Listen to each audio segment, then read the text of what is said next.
Assalamu alaikum kandaşlar. Bugün bizde 100'den aşıp подписчик болуптур. Құттықтаймыз. Әлбетте бүгін ойлаған емеспін, 7 күндө 100'ден ашат подписчик деп, бұл өтө чоң көрсөткүч.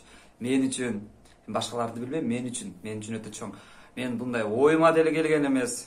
Эме хайп боло, же творческий боло, короче, интересный да. Силерге контентим, мен өзүм видео таткандарым интересный болгон үчүн мен бүгүн майрам, ошо майрам үчүн мен силерге бир нерсе көрсөтөм азыр. Тадам! Шуну алдым. Мына достор, бүгүн биздин 100 подписчик болгон үчүн мен муну алайын дедим. Анан бул жерде кына 2000 сом дейт. Видео тартабыз. Мына бул көрсөңүздөр свет өзгөрөт экен. Свет өчүп жатат экен.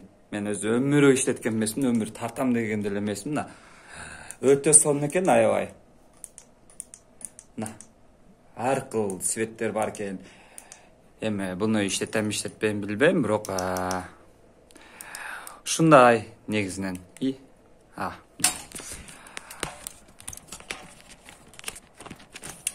Bundan бул жагына силерге жакшына контент, жакшына видеолор тартканга аракет кылам.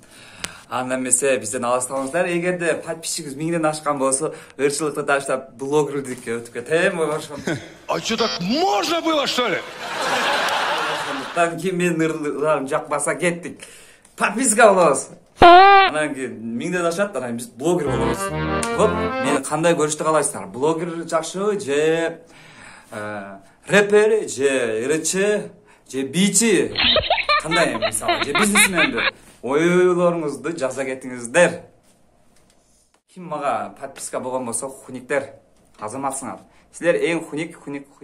Подписчигим 100ге жеткен болсо, өзүм жарай деп жаратып, даңгу деп андан кийин бияка адамдар келбейбиз деп. А что, так можно было, что ли?